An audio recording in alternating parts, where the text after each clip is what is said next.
የእግዚአብሔርን ቃል አይደለም ሐሰተኛ ነቢያቶች የሚናገሩት። ቃል አወጣባቸዋለሁ ይላሉ፣ ከራሳቸው ነው የሚያወጡት። የለም እግዚአብሔር አይመራቸውም፣ በእግዚአብሔር አይሄዱም። በዚህ ዘመንም እግዚአብሔር ሟርተኞችን፣ ሐሰተኞችን፣ ህዝቡን የሚያስቱትን፣ ከእግዚአብሔር መንገድ የሚመልሱትን፣ ህዝቡን ከምድር ጋር የሚያጣብቁትን ከሰማይ ከእግዚአብሔር ጋር እንደማጣበቅ በዚህ ዘመን ወገኖች ምልክቱ ምንድነው? እውነተኛ ነቢያት ከእግዚአብሔር ጋር ያጠጋጓቸዋል። ሐሰተኛ ነቢያት ከምድር ጋር፣ ከገንዘብ ጋር፣ ከቁስ ነገር ጋር ሁሉ የሚናገሩ በዚህ ታውቃቸዋላችሁ። ያው ቀላል ነው እነሱን ለማወቅ። በቃ ትጥሳለህ፣ ይከናወንልሃል፣ ብድራይትና ምንም ችግር የለም። ከሁሉም የሚያድን አምላክ አለኝ። እኔ ችግር ቢኖርም እኔ የምናገረው ቃል ይፈጸማል፣ አንድም አይቀርም እኔ ከምናገረው ነገር ይላል። ለምንድን ነው እግዚአብሔር እንደዚህ ያለው ስንል አይፈጸምም የሚሉ ሰዎች አሉ። ይዘገያል፣ ለኛ ዘመን አይደለም ገና ለሩቅ ዘመን ነው የምናገረው የሚሉ አሉ። እሱም ብቻ አይደለም፣ የሚያስቱ ነቢያት ደግሞ በመካከላቸው ነበሩ። ከዛ የተነሳ ዛሬ እኔ ስለ ህዝቡ እናገራለሁ፣ ስለ እግዚአብሔር እናገራለሁ፣ ስለ ሐሰተኛ ነቢያት ደግሞ አጭር አድርጌ እናገራለሁ። እግዚአብሔር ራሱ ኮንፈርም ያደርጋል ማለት ያረጋግጣል። ምን ነካችሁ? ምን ሆናችሁ? እኔ የምናገረው ቃል ይፈጸማል፣ ቃሌ ይፈጸማል ይላል። በእውነት እግዚአብሔር በጣም ነው እኔ ያዘነ የምናገር ነው የሚመስለኝ። እንዴት ነው የምትጠራጠሩት? እንዴት ነው ማታምኑት? ያለ ነው የሚመስለኝ። ለምንድን ነው ቃሉ የሚፈጸም? እግዚአብሔር ነው፣ እሱ ፈጣሪ ነው። ፓስተራውን ስትጸልይ እንኳን እንደተናገረች ከመጀመሪያው በቃሉ ይሁን ብሎ ይሄ ሰማይና ምድርን የዘረጋ አምላክ ነው እግዚአብሔር። በቃሉ ላይ ሰው ሲጠራጠር ያዝናል ወገኖች። እንዴ ቃሌ እኮ ይፈጸማል፣ አንድ ሙካ ከቃሌ አይቀርም ይላል። ማነው? እግዚአብሔር ወገኖች። እግዚአብሔር ሁኔታዎች አይገድቡትም፣ ሁኔታ አይቶ አይናገርም። እግዚአብሔር የሚቀጥለው ዘመን ያውቃል፣ ምን እንደሚሆን ስለሚያውቅ እግዚአብሔር የሚናገረው ቃል እንደሚፈጸም እግዚአብሔር መፈጸሙን አረጋግጦ ነው የምናገረው። ዝም ብሎ አይናገርም እግዚአብሔር። ይዋሽ ዘንድ ደግሞ ሰው አይደለም እግዚአብሔር። እግዚአብሔር ስናገር ይሆናል። ይሄን ክፍል ከመናገሬ በፊት ሁለተኛ ነገሥት ላይ እናንተ የምታውቁት አንድ ቃል አለ፣ ሁሉ ጊዜ እንደ መሪ የምንወስደው። ሁለተኛ ነገሥት ምዕራፍ 7 ቁጥር 1 ላይ እግዚአብሔር ነገ እንደማይፈራ፣ እግዚአብሔር የሚቀጥለውን ዘመን እንደማይፈራ፣ እግዚአብሔር ሁኔታን አይቶ እንደማይናገር በራሱ ተማምኖ እንደምናገር እነግራችኋለሁ። እንዲህ አለ ኤልሳ፣ ነብይ ኤልሳ የእግዚአብሔር ትልቅ ሰው ነው። ይሄ ሰው እንደዚህ አለ፣ በረሃብ ዘመን ላይ እስራኤል ተከባ ረሃብ ሆኗል። ረሃቡ እንደዚህ ዘመን እንዳይመስላችሁ ከባድ ረሃብ ነበር። ሰው ሰውን እስኪበላ ድረስ ረሃብ በሆነበት ምድር ላይ እንደዚህ አለ፣ የእግዚአብሔርን ቃል ስሙ አለ። ሰውን በመጀመሪያ ምንድነው ያለ? የእግዚአብሔርን ቃል ስሙ። እግዚአብሔር እንደዚህ ይላል፣ ነገ በዚህ ሰዓት በዚህ ከተማ እንዲና እንዲህ ይሸመታል። መቼ?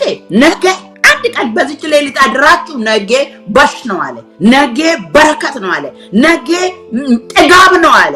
አቤት እግዚአብሔር ስሙ የተባረከና የተመሰገነ ይሁን ወገኖች። እና በጣም የሚገርም ነገር ነው። አንደኛ በቀረበ ሁኔታ ነገ፣ ሁለተኛ ከየት ነው የሚመጣው? እንዴ እግዚአብሔር ነው ያለው። እግዚአብሔር አንድ ነገር ሲናገር ከየት ነው የሚያመጣው? እግዚአብሔር የሚያመጣበት አለው ሁሉ ጊዜ። ሰማይና ምድርን ከየት አመጣው? እግዚአብሔር ተናግሮ የሚያደርግ ነው። የእግዚአብሔር ቃል ይፈጸማል ልላችሁ ፈልጌ ነው። ስለዚህ አስተውሉ፣ ሁላችሁም አስተውሉ። እና አንድ ሰው እንደዚህ አለ ማለት ነው፣ ንጉሱን የሚደግፈው የንጉሱ ቅርብ ሰውዬ የሆነ ሰው እንደዚህ አለ፣ በሰማይ መስኮቶቹን እንኳን ቢከፍት ይሆናል። ተጠራጠረ። ምን ያህል ጥርጥር ከባድ እንደሆነ ልነግራችሁ ነው ዛሬ። እንዴት ይሆን? ያው በአደባባይ ላይ አለማመኑ ህዝብ ፊት ተናገረ። ህዝብ ፊት ስለተናገረ ህዝብ ውስጥ አለማመንን ነው የረጨው፣ አይቻልምን ነው የረጨው። እንዲህ አለ፣ እግዚአብሔር በሰማይ መስኮት ከየት ይመጣል? እንዴት ሊሆን ይችላል? ስለ ኤልሳ እንደዚህ አለ፣ በአይኒታ ያለ ነገር ግን አትቀምስም። ክብር ሁሉ ለጌታ ይሁን። ያው ሌላም ሰው እኮ ተጠራጥሮ ሊሆን ይችላል፣ ግን ዝም አሉ ሌሎቹ ወገኖች። አለማመንን መርጨት መልካም አይደለም። ነገ ደረሰ። ነገ ሲደርስ እግዚአብሔር በጠላቶቻቸው ሰፈር ላይ ድምፅ አሰምቶ፣ ያውም የፈረስ ኮቴ አሰምቶ ማለት ነው፣ ጠላቶቻቸው ሶርያውያን እየበሉ እየጠጡ በቃ እስራኤል ተርባለች እኛ ግን እየበላን ነው ብሎ በቃ ፌስታ ያደርጉ ነበር። እና እግዚአብሔር የሆነ ድምፅ አሰማው ማለት ነው። እግዚአብሔር እንዴት ይሰራል ማለት አትችሉም። ድምፅ አሰምቶ ኳኳኳኳ አረጋቸው ጆሮአቸው ላይ ምንም የለም እኮ አሰማቸው። ግን እግዚአብሔር ነው እሱ አምላክ ነው እግዚአብሔር ይችላል እግዚአብሔር ወገን ወይ እና ከዛ አሰምቶ ወይኔ ከዓለም ሁሉ ተሰብስቦ መጡብን ጠላት መጣብን ብሎ ትቶ ሲሄዱ የሚገርም ነገር ወደዛ የወጡ ደግሞ የተናቁ ሰዎች ደግሞ ትልልቅ ሰው ታስባላችሁ። አንድ ነገር ስታስቡ በጣም የተናቁ ለምጻም ሰዎች ጥቂት ሰዎች 4 ሰዎች ወደዛ ወጡና ማለት ነው በሉ እና ይሄን የምስራች በልቶ ጠጥቶ ለእስራኤል የምስራች ይዞ መጡ ማለት ትንሽ ነሽ አይደል ይጠቀምብሻል እንጂ ታሪክ የሚቀይረው በትንንሾች ነው፣ በተናቁ ሰዎች ናቸው። ከንትን ውጭ ባሉ መድረክ ላይ በሌሉ ሰዎች ይጠቀማል እግዚአብሔር ይሰራል፣ ቃሉ ይሰራል። እግዚአብሔር ከተናገረ ያደርጋል። እግዚአብሔርን በመጠራጠር ከባድ ነው እና ሰዎቹ የምስራቹን ሰሙ። ከዛ በኋላ የሶርያን ሰፈር በዘበዙ አመጡና ነገ ደረሰ ተሰፈረ፣ በረከት ተጀመረ። ነገና ዛሬ መካከል ታምር ይሰራል እግዚአብሔር። አሜን በይስቲ ነገ እንደ ዛሬ አይደለም። ከጠላት እጅ ቀምቶ ይሰጥሻል። አሜን በይ ይሰጣል። ታሪክ ይሰራል። የኛ አባት የኛ አምላክ 40 ዓመት ሙሉ ስለሱ ስናገር ታምር ያሳየኝ አምላክ ዛሬ ይሰራል። አሜን በሉ ወገኖቼ። ታሪክ ይቀየራል። በያንተ ጉዳይ ምንድነው? እግዚአብሔር ይናገር እና ሰዎቹ መብላት ሲጀምሩ መደሰት ሲጀምሩ ሰውየው ግን የተጠራጠረ ሰውዬ ሞተ ማለት ነው። ረገጡት እዛ ሞተ። ሰው ሁሉ አልሞተም እኮ ሁሉ አለ እኮ የሚሞት ቦታም አይደለም ያለው ሞተ። በቃ እስራኤላውያን እንዴት ይሆናል ስሉ በመንገድ ላይ እግዚአብሔር በተናገረው ላይ ተጠራጠሩ፣ በምድረ በዳ ቀሩ። ካሌብና ኢያሱ በምን አለፉ? በእምነት እግዚአብሔር እንደተናገረ ውረሱ ብሎናል እንወርሳለን አለ። እግዚአብሔር ነው የላከን ከነዓን ብሎናል እንሄዳለን ብሎ ስላመኑ ነው። እምነት ልዩነት ያመጣል። እግዚአብሔር እንደተናገረ ይሆናል። ከተናገረ ሆነ ማለት ነው። ክብሩን ኢየሱስ ይውሰድ። ስንጠራጠር አዘነ በእነዚህ ሰዎች ይዘገያል ሲሉ ይቀራል እንዳውም አሉ። አንዳንዶቹ ደግሞ አይፈጸምም ሲሉ ኧረ ቃሌ ይፈጸማል እኔ ነኝ አለ እግዚአብሔር። አምላክሽ ማን ነው? እግዚአብሔር አምላኪ ማን ነው ወዳጄ? እግዚአብሔር ኃያል ነው፣ ማንንም አይንቅም። ትንሽ ነሽ ኃያል ነው እግዚአብሔር። ተናግሮሽ ከሆነ ጠብቂ። የተናገረ ሁሉ ቃሉ ላይ ያለው ጠብቂ። ቃሉ ሕያው ነው። ቃሌ ይፈጸማል አለ። ወገኖች ምንም አይቶ የምናገር አምላክ አይደለም። ነገ ታምር ይሆናል። ታምር ሆነ። ትጠግባለህ፣ ታሪክ ይቀየር፣ ትነሳለህ፣ መነሳት ይሆናል፣ ትፈወሳለህ፣ ፈውስ ይሆናል። እኔ ፈዋሽ አምላክ ነኝ ጋር ፈዋሽ አምላክ ነው። አዳኝ ነው እግዚአብሔር። ታሪክ ሰሪ ነው እግዚአብሔር። ወገኖቼ ንፋስ መጣዩ፣ ዝናብ መጣዩ፣ ምንሸለቆ ውሃ ይሞላል፣ ምድረ በዳን የውሃ ማቆሚያ ያደርጋል። አሜን ነው ወይ? ያደርጋል። ምንም በሌለበት ራሱን ተማምኖ ይናገራል እግዚአብሔር። ኃያል ነው ወገኖቼ። የአዲስ ኪዳን እምነት ደግሞ የአዲስ ኪዳን ሕይወት እምነት ነው። በእምነት ላይ የተመሰረተ በሱ የሚያምን ሁሉ የዘላለም ሕይወት አለው። በሱ የሚያምን ይፈወሳል። በሱ የሚያምን ይከናወንለታል። ኢየሱስ ማመን ነው መሰረታችን። እምነትን ጥለን በአዲስ ኪዳን ተጠራጥረን ይሁን አይሁን ማለት አንችልም። ይፈጸማል። እግዚአብሔር ነው ወይ የተናገረው? እሱን እናገራለሁ ማለት እንጂ ድንግል ትጸንሳለች፣ ወንድ ልጅ ትወልዳለች፣ ስሙን አማኑኤል ይሉታል። ገና ድሮ የተናገረው ድንግል እንዴት ነው የምትጸንሰው? ያለ ወንድ ትጸንሳለች። እግዚአብሔር ነው ያለው። ጸነሰች፣ ወለደች። አማኑኤልን መድኃኔዓለምን መሲሁን አዳኙ ተወለደ። ዳነን በሱ። ለምን? እግዚአብሔር ስላለ። ማሻካላ ፎራ ማንዲያ አለማመን ከባድ ነው። ሰውየው ሞተ፣ ረገጡትና ሞተ። ያ ሁለተኛ ነገሥት ላይ ያለው ምዕራፍ 7 ላይ ያለው ሰውዬ ሁሉ በሚደሰትበት እሱ ቤት ሐዘን ሆነ። ለምን? አምንም ጠራጠራል። እንዴት እግዚአብሔር እኮ ኧረ እግዚአብሔር ኃያል ነው። እግዚአብሔር ይችላል። አምላክ ነው እግዚአብሔር። እና ዘካርያስን መልአኩ እንደዚህ አለ፣ ልጅ ካረጀ በኋላ ትወልዳለህ፣ ስሙም ዮሐንስ ነው። ህዝቡን ከኃጢአታቸው ህዝቡን ልብ ይመልሳል፣ ወደ ጌታ ይመልሳል። መንገድ ጠራጊ ነው። ታላቅ ሰው ትወልዳለህ ስል እንዴት ይሆናል ስል አፉን ዘጋው። እንደዚህ ስንፍና ሰው ሲናገር አፉን ይዘጋዋል። ጥሩ አይደለም። በጊዜ የሚፈጸመውን የእግዚአብሔርን ቃል አላመንክምና ስለዚህ ድዳት ይሆናል አለው። እግዚአብሔር ይችላል። ምንም የለም አይደለም። ምድረ በዳ ነው፣ ጨለማ ነው፣ ስራም የለም፣ ጤናም የለም፣ ነገሮች ባዶ ናቸው አይደል? ነገ ግን ታምር ይሆናል። አሜን ነው ወይ? እግዚአብሔር ነው ስሙ ይቀደስ። እግዚአብሔር ይችላል። ወገኖች ጌታ ኢየሱስ ይወለዳል ተብሎ ተወለደ። አሁን ደግሞ ይመጣል ተብሎ እየጠበቀን ነው። ይሰቀላል ተብሎ ተሰቀለ። በሸላቾች ፊት እንደምታረድ በግ ዝም ይላል። ዝም አለ። ቀጠቀጡት። በመገረፉ ቁስል ነው የምትፈወሱ። ይቀጠቀጣል። ተቀጠቀጠ። ደማ በደሙ የኃጢአት ስርየት አለ። ደማ። ስለዚህ አሁንስ መምጣቱን ነው የምንጠባበቀው። እንደተናገረ ይሆናል። በዘመን መጨረሻ ምልክቱ ይሄ ነው ያለ ሁሉ አሁን ደግሞ በጣም እያያችሁ አይደለም? እግዚአብሔር የሚናገረው ሁሉ ይሆናል እላችሁ ፈልጌ ነው። በተለይ ወገኖች ሆይ አንድ ሰነፍ ባሪያ አለ ያለ ጌታው ሾሞት ሄደ። ማቴዎስ 24 ላይ ጌታ ኢየሱስ እንደዚህ ጌታዬ ለመመለስ ዘገያል ብሎ እንደፈለገ ማንቦጫረቅ፣ ፍርድ ማዛባት፣ ራሱ እንደፈለገ ራሱን መካብ፣ ሌላው መናቅ፣ እንደገና ደግሞ ማስቸገር ጀመረ ይላል። ይዘገያል ብሎ ባልታሰበ መንገድ ባልጠበቀው ሰዓት ጌታው መጣ፣ በእውነቱ ሰነጠቀው ይላል።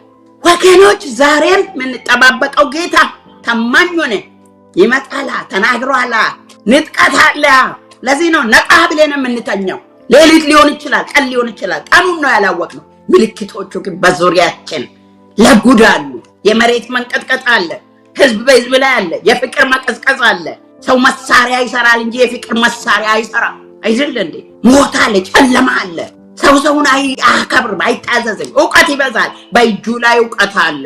ሁሉም ሰው እውቀቱ ይዞ ሞባይል አይታችኋል፣ እውቀት ይዞ ይዞራል ሁሉ ሰው። በዘመን መጨረሻ ትዕቢተኞች ይሆናሉ ሰዎች፣ ራስ ወዳዶች ይሆናሉ፣ ክፉ ይሞላል። ቤተክርስቲያንን እግዚአብሔር ከዚህ ይጠብቅ። እኛ ተዘጋጅተን የተናገረው ስለሚፈጸም፣ ይሄ ደግሞ ቀልድ አይደለም፣ ህይወት ነው፣ የዘላለም ጉዳያችን ነው። ጠብቃለን ጌታ ስሙ የተባረከ ይሁን። እና ሰዎቹ ይዘገያል ይላሉ። ሊዘገይ ይችላል፣ ላይፈጸም ይችላል ይሉ ነበር ሰዎቹ። ደግሞ ሌላው ምንድነው ችግራቸው ስንል ይሄን ችግር የሚያባብሱት ደግሞ ማናቸው? ሐሰተኛ ነቢያቶች ናቸው። ከንቱ ራእይ ላይ ቁጥር 24 ላይ 12 ቁጥር 22 ላይ ሕዝቅኤልን ነው ያልኩ ያለው። ከንቱ ራእይ ውሸተኛ ሟርቲን አጠፋለሁ ይላል።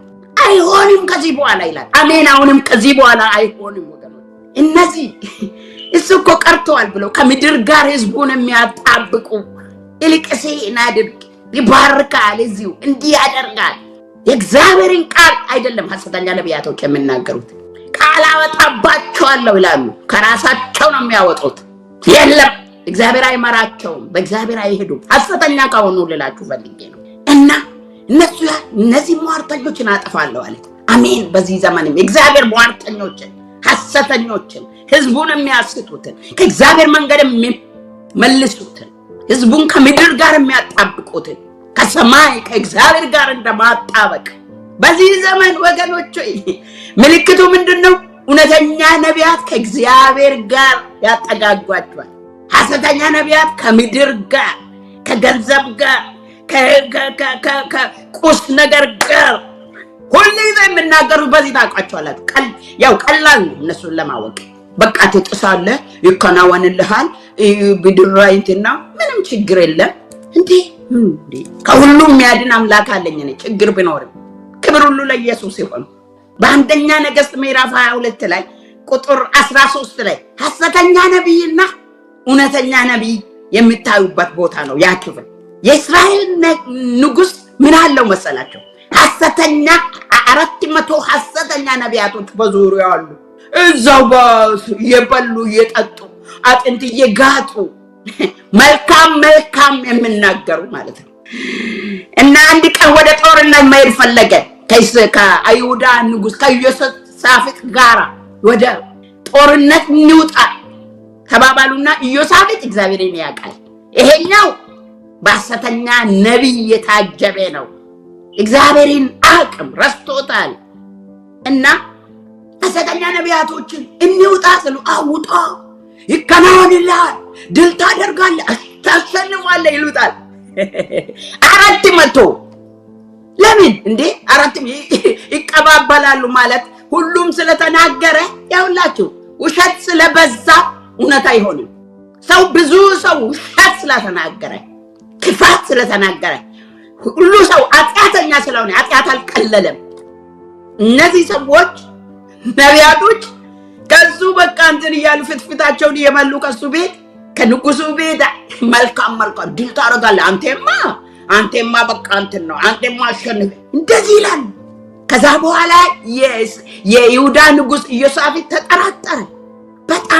በጣም እግዚአብሔር የምትለዩበት መንፈስ ስጣችሁ። ነቢያትን በደንብ በጥርጥር ማየት በጣም ጥሩ ነው። እና እንደዚህ አለ፣ እስቲ ከእግዚአብሔር የሆነ ምነግረ ሌላ ይኖራል አለ። እነዚህ እኮ ይጥሳል ድል እየተናገሩ ነው እኮ ያውም ለጦርነት ወደ ጦርነት ነው የሚልኩት እኮ።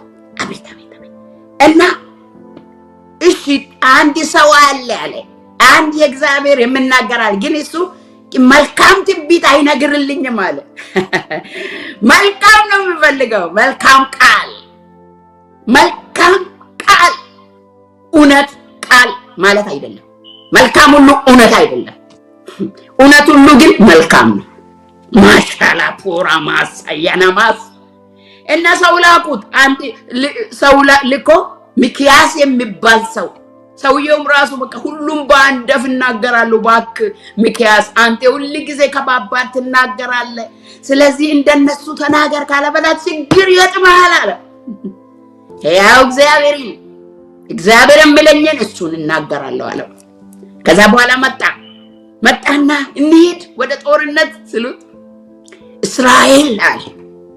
ባጭሩ ልንገራችሁ፣ እስራኤል ጠባቂ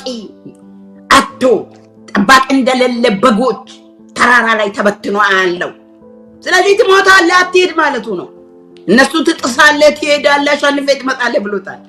400 ለአንድ አንዱ ከእግዚአብሔር ጋር እውነት ተናግሮ ያለ ትሞታለህ ያለው ያው መልካም ክፉ እንዳይናገር ይመላልኩ ማለት ክፉ ነው። እሱን ሊያድነው ነበር ቢያቅ ኖሮ ወደ እስር ቤት አስገቡታል። እኔ እስኪመለስ ድረስ አትመለስም፣ አንተ ብትመለስ እግዚአብሔር በእኔ የተናገረ አይደለም ማለት። ወገኖች ሐሰተኛ ነቢያት ህዝቡን ከእግዚአብሔር ይለያሉ። ብዙውን ጊዜ ከሌላ ነገር ጋር ያጣብቃሉ። አጠፋቸዋለሁ ብለዋል። በዚህ ቦታ ላይ አነሳቸዋለሁ ብለዋል። ከዚህ በኋላ የሚሆነው ታሪክ ሐሰተኛ ኢትዮጵያ ምድር መኖር አይችልም። ለምን? የእግዚአብሔር ቃል ይገለጣል። ለምን? ጄኔሬሽኑ ትውልዱ የእግዚአብሔርን ቃል የሚመራመር ትውልድ እየተነሳ ነው። ሃሌሉያ! ወንፊት እየመጣ ነው ያልኳችሁ ነው። የእግዚአብሔር ቃል ይፈጸማል። የእግዚአብሔር ቃል የሚሸከሙ ኃያላን ይነሳሉ። በሁለት ወገን እንደተሳለ ሰም ነው የእግዚአብሔር ቃል። እግዚአብሔር በቃሉ ሲናገር ሰራ ማለት ነው። የእግዚአብሔር ድምፅ ይፈጸማል። ቤተክርስቲያን ወገኖች የእግዚአብሔርን ድምፅ መስማት ነው ያለባት። ቤተክርስቲያን መለየት ነው ያለባት። ስለዚህ ምን ለማለት ነው? የእግዚአብሔር ቃል የሆነ ተናግሯቸዋል። በጭራሽ እንትን የሚሆን ከሆነ ከቃሉ ጋር የሚጣረስ ከሆነ እግዚአብሔር አይደለም የተናገራቸው። ስለዚህ እግዚአብሔር እንደገና ጠይቁ። የእግዚአብሔር ቃል ወገኖች 70 ዓመት ትማረካላችሁ ተብለው እንኳን ክፉ እንኳን ይፈጸማል እኮ። ሰው ንስሐ ገብቶ ካልተመለሰ ይፈጸማል። ትማረካላችሁ አለ። ተማረኩ። እስራኤል አልተመለሱ። ተመለሱ ብላችሁ እምቢ አሉ። ምክንያቱም 70 ዓመት ሄዶ ተማረኩ። ክፉ እንኳን በኃጢአት ምክንያቱ እንኳን እግዚአብሔር ሲናገር ይፈጸማል። ሌላችሁ ፈልጌ ነው። እግዚአብሔርን መፍራት ነው። እግዚአብሔርን ቃሉን ማጥናት ነው። ከቃሉ ጋር መጣበቅ ነው። ወገኖቼ የእግዚአብሔር ቃል ይፈጸማል። በምድር ላይ ጠብ አይልም፣ ይፈጸማል። ክብር ሁሉ ለጌታ ይሁን። ክብር ለእግዚአብሔር ይሁን። እግዚአብሔር ተናግሮኝ በቃ ተበላሽብኝ፣ ተናግሮኝ ሰው ሞተብኝ የምትሉት እሱ አይደለም የተናገረው፣ እሱ አይደለም። የሱ ይፈጸማል። ከጌታ የተነገረላት ይፈጸማልና አለች። ያመነች ብፅዕት ትሁን አለችው ኤልሳቤጥ ለማርያም። ይፈጸማል አለች። ምክንያቱም በስተርጅናዋ መውለዷን እንደገና ደግሞ ጌታ ተናገረኝ ድንግል ትጸንሳለች ብሎ በቃ ይፈጸማል አለች። ኤልሳቤጥ ለማርያም ይፈጸማል ጠብቂ አለች። እውነትም ጥሩ መካሪ ነች። ጠበቀች፣ ወለደች። ወገኖች ሆይ እግዚአብሔር አይዘበትበትም። እግዚአብሔር እውነት ነው። እግዚአብሔር ከተናገረ ይፈጸማል። ስለዚህ ይፈጸማል። በቃ ተናግሮሻል፣ ይፈጸማል። በእውነት እግዚአብሔር ማንንም አይተውም። በቃ አይን ያያል፣ አቅም ያውቃል። እንዳንቺ አይደለም፣ አይችልም፣ ይችላል። ስለዚህ የእግዚአብሔር ነገር ይፈጸማል። አሁንም የተናገረው ይፈጸማል። እንደዛ ነው የምንጠብቀው። ንጥቀት ይሆናል። ልንሄድ ነው። ክርስቶስ ሊመጣ ነው። እየታወቀን ነው። ስለዚህ ለአንቺም የተነገረው ነገር በሙሉ ሙጭጭ በይ፣ ጠይቅ፣ በጸሎት ቅረብ። አንተም ወንድሜ በእውነት ታገለግላለህ ብሎሃል፣ ትፈወሳለች ብሎሻል። በእውነት እግዚአብሔር ያል ነው። በቃ አልተውሽም ብሎሽ አይተውም።